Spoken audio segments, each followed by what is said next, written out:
Okay, here we are, episode 16. Can you believe it? No, 16. And those of you that have stuck with us, thank you very much.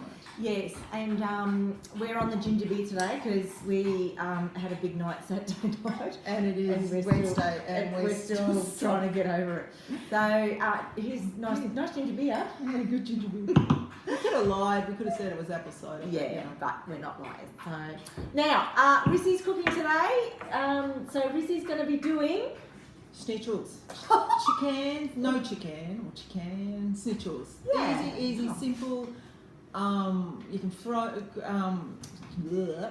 I might well still be pissed. No, you can throw them. throw up. You can cook a whole lot of batch of them, put them in the freezer, defrost them, make chicken schnitzel sandwiches, whatever. Nice. I'll talk a little bit more about it when I'm cooking, but we are having. Are we having schnitzel sandwiches? Yeah, we're having schnitzel sandwich, which is great, and it's so much nicer. These are much nicer. Not that fries schnitzels aren't nice in the scheme of things. Yeah, but the homemade stuff's much better, fresher. You know what's in it, and they taste pretty amazing. So, great. Well, let's get to it. It's probably going to be our quickest. Get the whip out. Get out in the kitchen where you belong. It's going to be the fastest show yet if Julie shuts up. Here's the ginger beer. Okay, this is so simple. What I have here is a cup of vital gluten flour.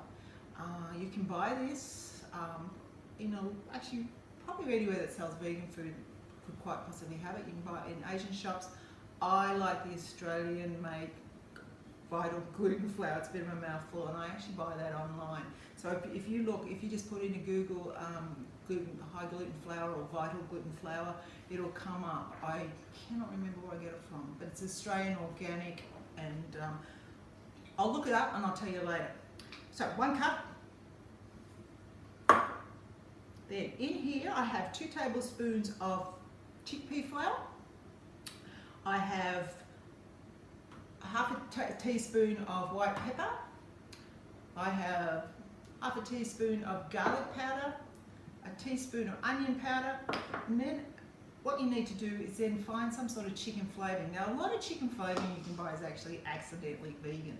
So you can actually even use a little bit of masala stock. You can actually, in this range, Master Foods, there's a chicken flavouring that you can get that's vegan. And there's chicken salt if you like it really salty. So that's what's in here, all of the above. Just dump that in there. That's all you need. Now, give that a little bit of a stir mix. Now, in here I have 3/4 of a cup of just normal tap water, and 3/4 of a cup of that, and then an extra 2 tablespoons, plus 2 of water, and plus 2 tablespoons of I've gone blank. Of stock? No, what the bloody hell's the cheesy stuff called? God. Nutritional yeast? Yeah, 2 tablespoons of nutritional yeast. Fuck, is anyone understanding this? Just all over the shop. All over the shop, and I'm only on ginger beer. And a tablespoon of oil. What you're doing is you're popping that all in there. And just giving it a bit of a stir. And if I'm it coming up comes with, I'm going to have a look you'll at this. see the beauty about the vital gluten flour is that it does this amazing binding pretty much straight away. Yeah, it does, doesn't it? It turns into a potato. Yeah, very much. Now, all you got to do is pop this. I'll just put a little tiny bit of flour. You don't need this for very long. If you need it too much, it'll go really tough, and that's not what you want. You want a soft piece of Seitan, because that's what I guess real chickens want. You want soft snits. So you're just about combining them. Now all I do is, at this point, you can turn this into whatever you like. You can make chicken nuggets if you want. You can make smaller sort of strips, or you can just make your schnitzels. So I'm just going to make schnitzels. So you just roughly make 4, and then all you're doing is, you can use a rolling pin if you want, but why bother? All you're doing is You can use a sledgehammer. popping them out just like that. So I'm just going to do 4 of those. Easy. But this is great if you've got kids and you want to make chicken nuggets. All you do then is just do that. And you've got a little chicken nugget, and if you want, you can actually put breadcrumbs on it. Easy. You make this more like pieces that if you dice chicken that you can use in a curry, Stir for fry, example. anything. A stir fry, yeah. Whatever. I'm trying to think, like a stew. Yeah, right. So that's them. Now we're going to just move over here to the oven, the top of the oven. Okay, so what I've got here is pre-prepared. There is just water from the tap, filled up, as you can see, about halfway up. And then what I've done is I've put a generous tablespoon of Masala chicken stock in there.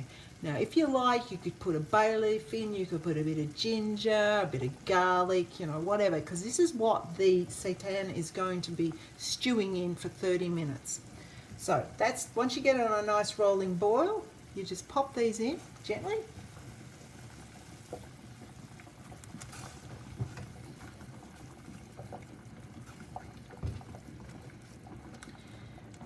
Now, the trick with this is so it doesn't end up too tough is to actually turn that down so that you've just got basically a gentle simmer for 30 minutes.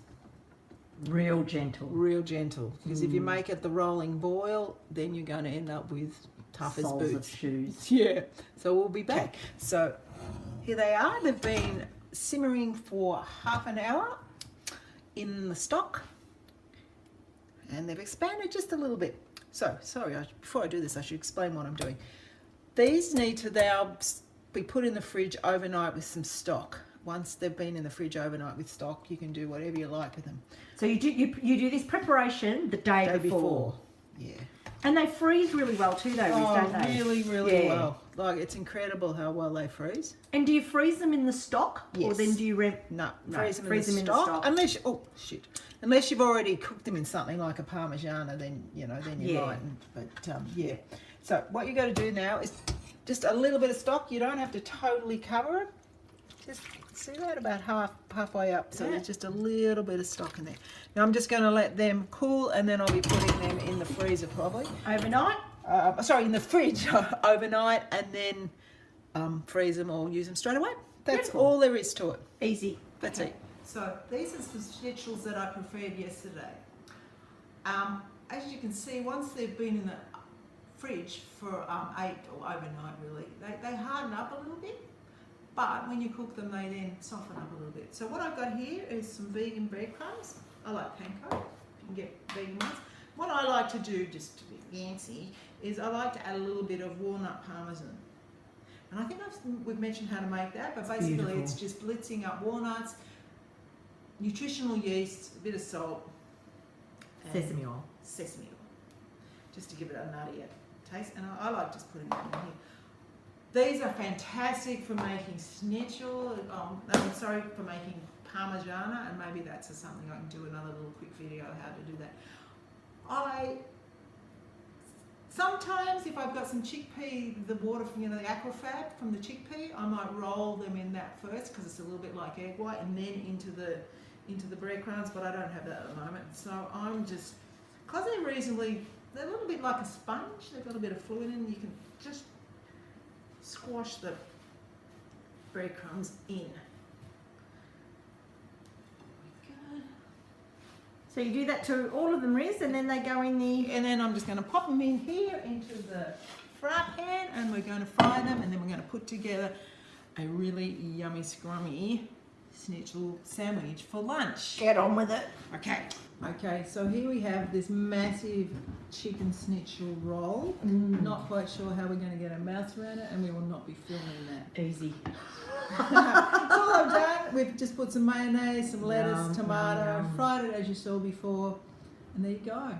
Why would you eat chicken? No, Real exactly. You cannot tell the difference. I know. I've actually served this when we were at Julie's. Anyway, I've served these to non-vegans, and they actually only knew that it wasn't vegan. Wasn't vegan. They only knew it wasn't real because they knew I was vegan. They're pretty damn good. So what are you cooking next time? Or we may even have some guests. We've got a couple of guests lined up too. So we have, but if we don't get them sorted, I'll be making a Vietnamese pho. So pho actually. Pho as in Fuck you. Maybe next time you see us, we might be back on the wine. I don't know. Cheers. Surely we must be. We must be. Can't do this ginger beer too long. No, not good for us. It's got too much sugar in it. Thank you.